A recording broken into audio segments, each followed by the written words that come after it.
The blood barrier that was around Zhang began to become more intense, causing all of his blood to slowly start coming out of his body. He began to look at his hand and his eyes filled with confusion and fear, as he did not know what kind of spell this was. As the smoke curtain from the insect bombs was disappearing, the figure of Zhao Yuanchen became visible.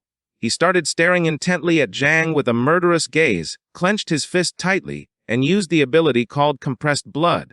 At that moment, Zhang's blood began to shoot out like jets from his nose, eyes, ears, mouth, and nails. Seeing this, Zhang was shocked and his eyes filled with terror. He knew that this was not good.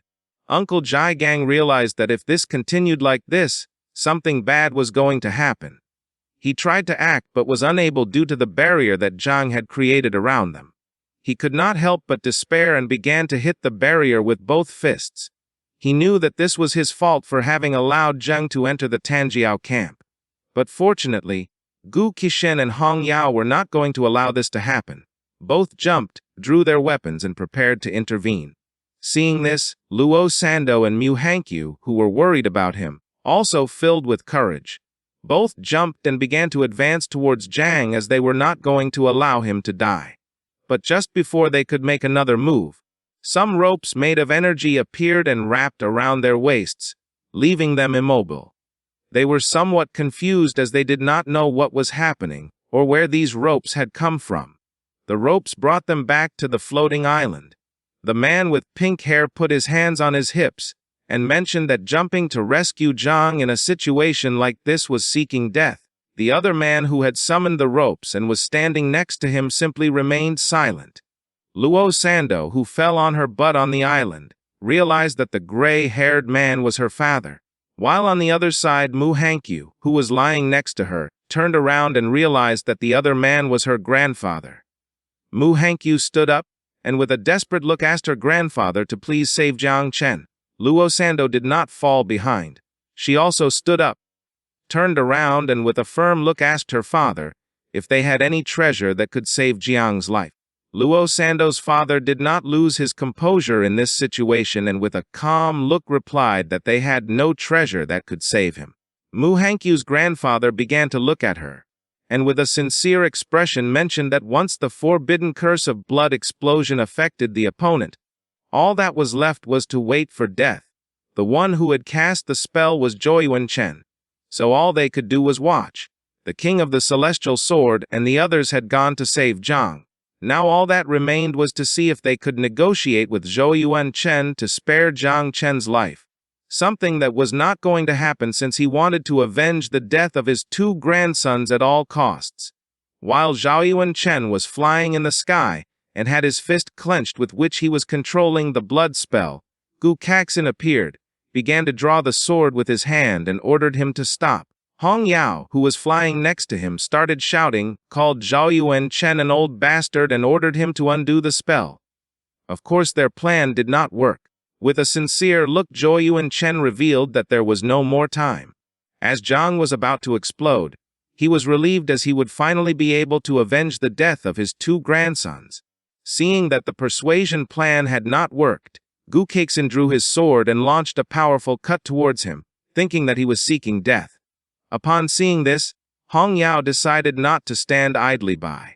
She unsheathed the scythe, used the technique called Blade that opens the sky, and launched a powerful cut towards him. But just before the attack could hit, Zhou Chen used his power and created a powerful water barrier called Flow that softens the hard, which stopped without much effort. While with one hand he was holding the sword, he turned to Gu Kaxin and admitted that his sword was good and also asked if he really believed that his sword would be a rival for him. Gu Kaxin put his hand in front of his face, started staring at him and decided not to give up. He wanted to see how many more attacks he would be able to block. Hong Yao gripped the sword tightly, causing a powerful orange energy to appear around the blade. With a look full of determination, she decided to smash this guy along with her master. At the same time, the blood spell began to take effect more and more, and slowly the energy barrier started to get smaller, causing intense pain to our boy. In a matter of seconds, Zhang lost a lot of blood. He put his hands on top of his head and began to scream in pain. Upon hearing his screams, Hong Yao's and Gu Kaixin's attention was focused on Zhang. They panicked as they realized that this was not good. Zhao Yuan Chen began to observe Zhang, and seeing that he had reached his limit and was about to die, he couldn't help but smile and mock Gu Kaixin, asking if he wasn't going to hurry up to say goodbye to his dear apprentice. His eyes filled with joy. With a penetrating look, he clenched his fist tightly and used the blood explosion skill. At that moment, Zhang began to lose even more blood, which started to condense inside the barrier, causing it to begin to contract.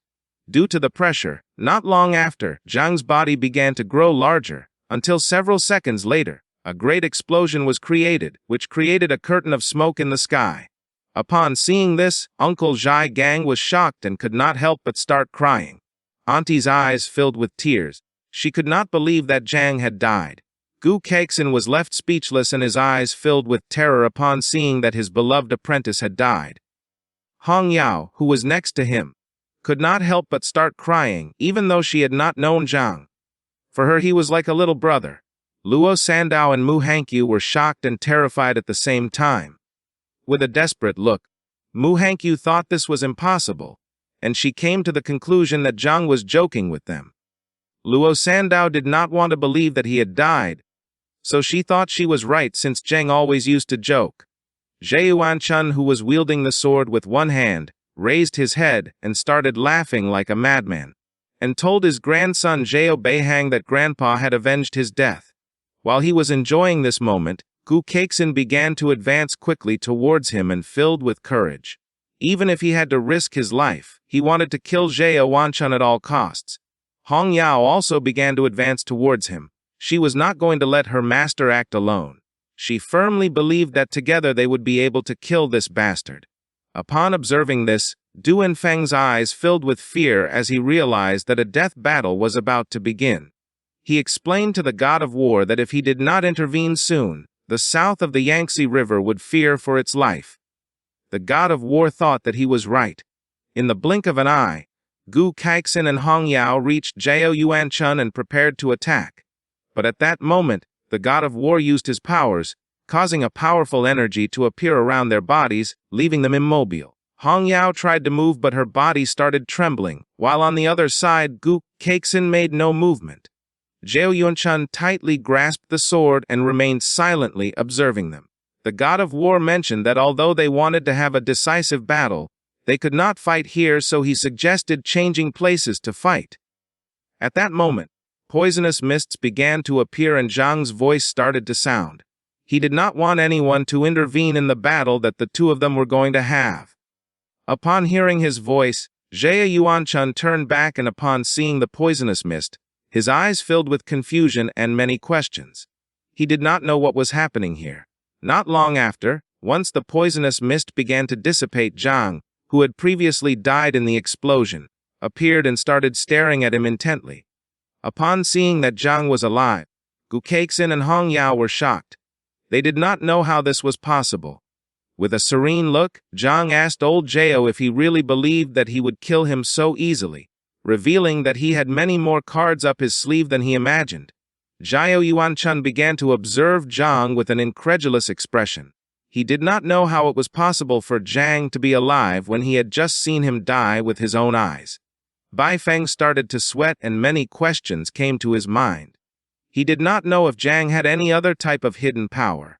Zhang Wuxiang, who was standing next to him, was stunned and his eyes filled with surprise upon seeing that Zhang had resurrected from the dead. Luo Sandao and Mu Hankyu fell to their knees on the ground, began to hug each other, and could not help but cry out of joy, and thought that Zhang had just been joking. Chu Bailing was stunned and realized that Zhang had the aura of the dead, which was the effect of the undead metal. Yu Jiao clenched her fists, began to observe Zhang with a joyful look, and couldn't help but smile. She confirmed Chu Bailing's words, explaining that it was the metal they had obtained earlier in the village of the dead. According to her, it had an incredible effect. Jiang extended his hand towards the sky and began to release poisonous mist. Now that Zheyuan-chun hadn't been able to kill him, he decided it was his turn. He gave the order to all the insects to come out, and in the blink of an eye, the sky was filled with hundreds of thousands of them. Jie Yuanchen began to look up at the sky, and upon seeing so many insects, he realized that this was a calamity. He could not believe that Zhang had dared to use this. While the insects were flying through the sky, Link Yu, who had his arms behind his back, mentioned that the number of insects was absurd. Zhang Xuanzi remembered that Zhang had just changed jobs. He did not know how it was possible to form so many insects in such a short time. He began to observe Zhang and with a confident smile admitted having underestimated him before.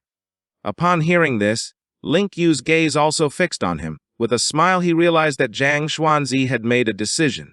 Jie Yuanchen decided not to stand idly by and began to release energy to repel the insects. Zhang Xuanzi decided to bet everything he had since he also wanted to fight against Zhang until the end. He asked him to turn Jie Yuanchen into dust. He started showing 2 fingers and with a determined look used a forbidden spell.